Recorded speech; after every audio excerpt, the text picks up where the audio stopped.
There are so many reasons why we fail as traders, and these are things that are not being talked about in the industry because most times all the gurus just want you to feed their pocket by telling you their strategy is what you need to make it big in this industry. Why there are so many lives reasons why we can't make it in this industry until we put those things in place. And today we'll be talking about one of the major reasons why we fail as traders. Watch to the end of this video so you get all the key points and the solution on how to make it big. See you after this short break.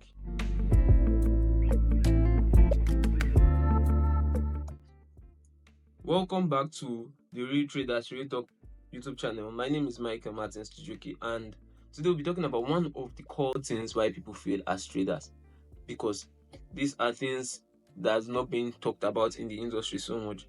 I've checked around and I noticed one of the things people do talk about, aside from you need your psychology to be strong before you be a successful trader, which is actually right. Yes, which is actually right, but they don't hit that key point. Or they'll just tell you you just need a good trading plan, which is also part of the reason why we fail. Not that I'm saying it's, but these key things will help you build that trading plan and help you in your trading. This reason why people fail, it's not just about trading. It's about why people fail in almost everything, in all aspects of life. And it's no other thing than doubt. Doubt can hinder us in so many ways. I don't know if you've been in a situation where you know you can do this thing, but you're so scared, or you'll be asking yourself, am I sure I'm up for this thing?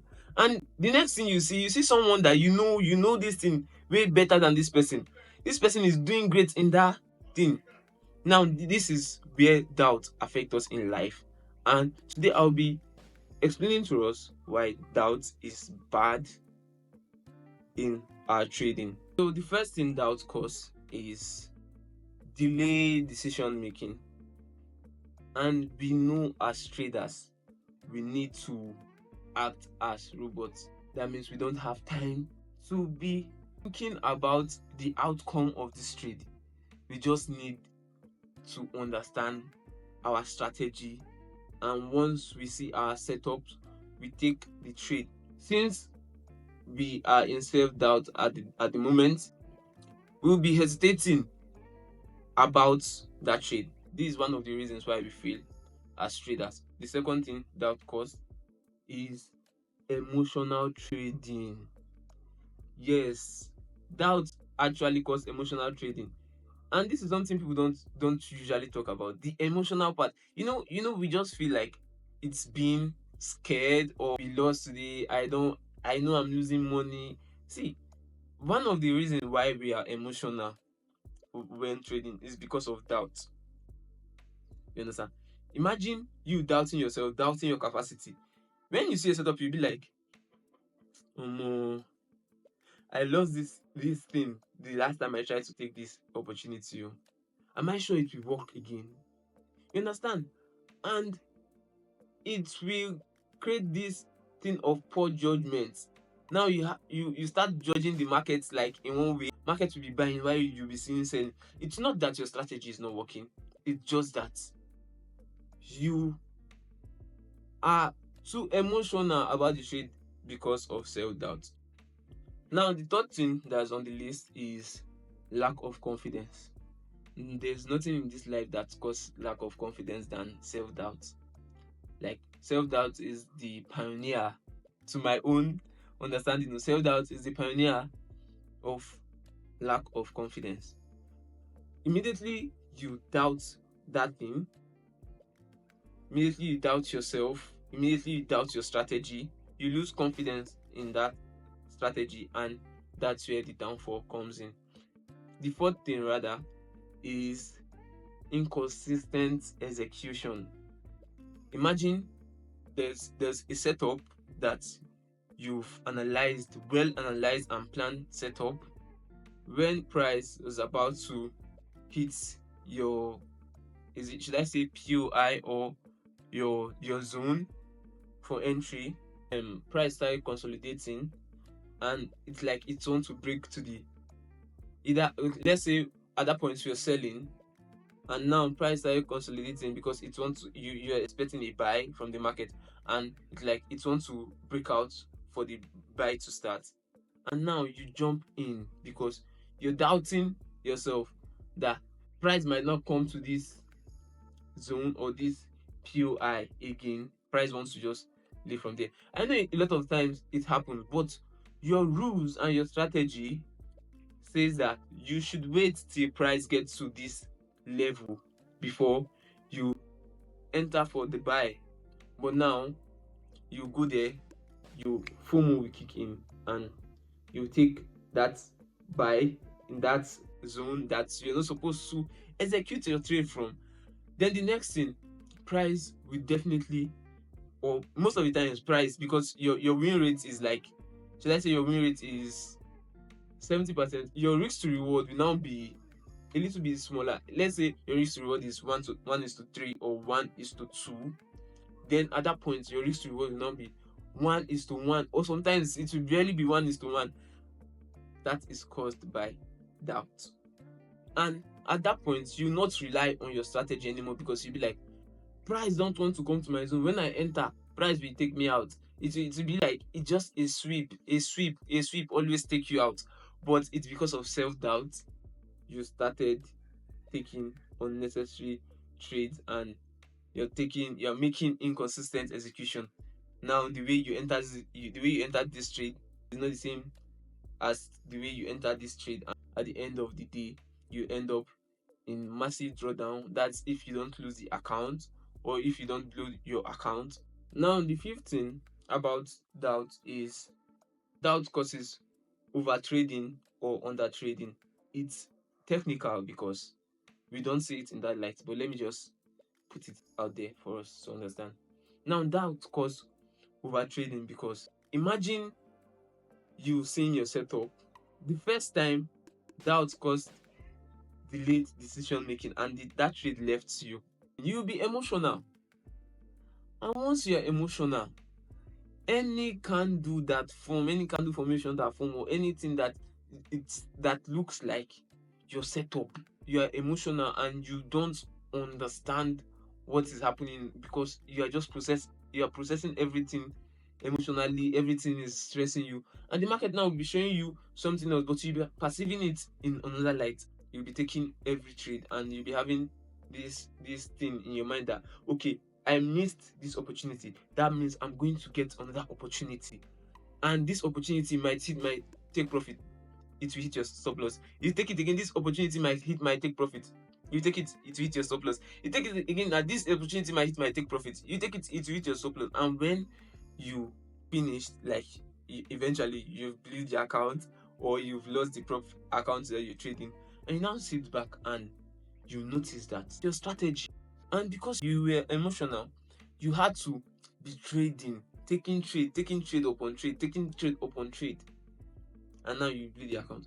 That's how doubt affects us over trading.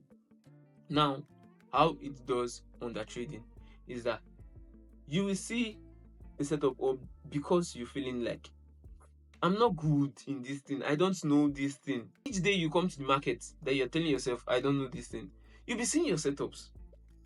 Like, if you just look at the previous day, you see your setup like 4 times, and it's hit TP. You'll be like, okay, now analyze the chart. You're like, am I sure I can do this thing? Am I sure I can do this thing? And you just leave it. Then you come back again the next day. You see your setup. Price created your setup, or that place you saw, that place you analyze, that you feel like you don't know anything.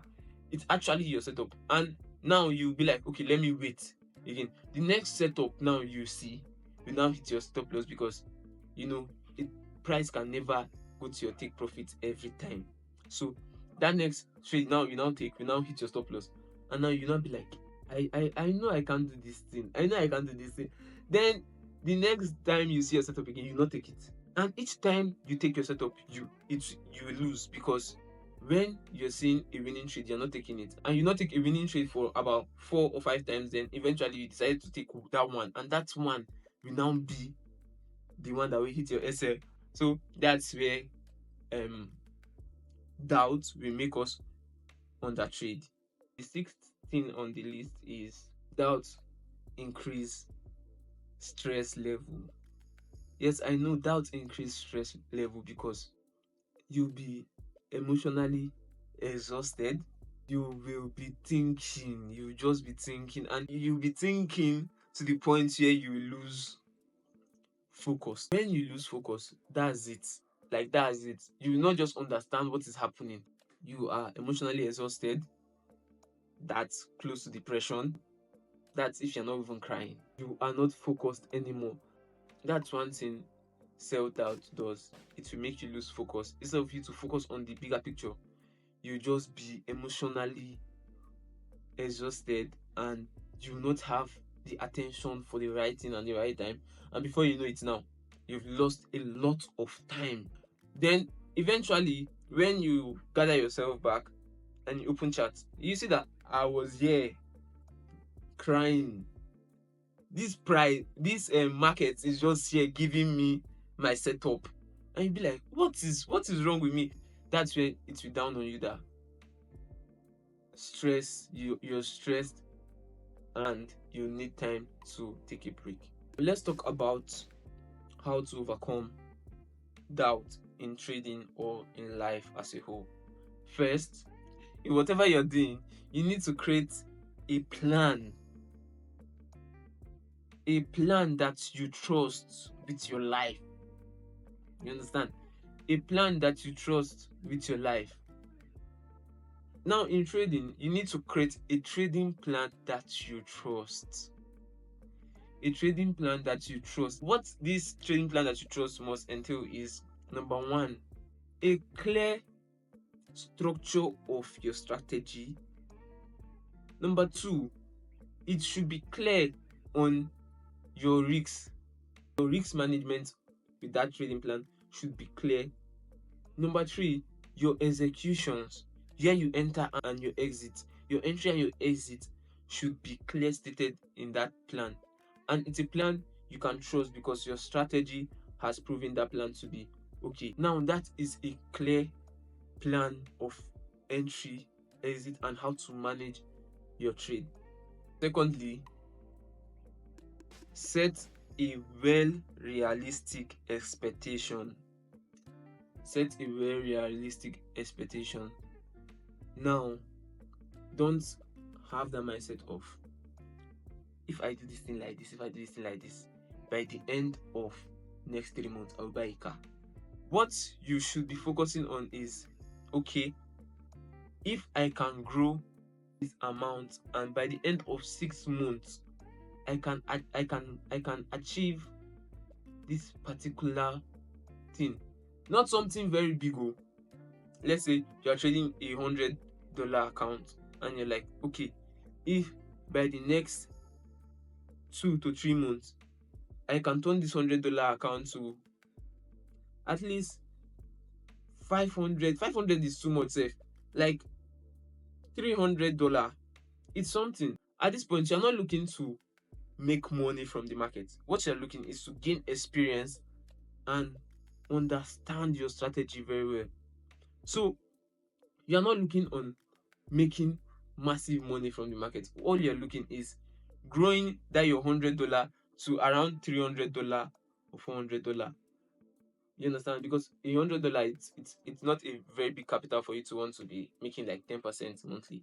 So at least I think that one is quite relatable. Like 3 months to 4 months, or should I say 6 months, $100 should be around $300. Now, the third thing on the list of how to overcome doubt is educate yourself. Even when you're buying courses, study those courses. Educate yourself. Make sure you understand the market for yourself and not what this person is telling you. Understand the market for yourself and not what this guru is saying that this thing. You open the chart by yourself, carry your jotter or anything and your pen. Look at the market for about 30 minutes. You see, definitely you start seeing patterns, and if you write out those things you're seeing and backtest it, educate yourself, and that way you overcome self-doubt. Developing traders, they feel like, okay, since I've attained this certain height in this industry and I've gotten so thin, I don't need to backtest or this thing.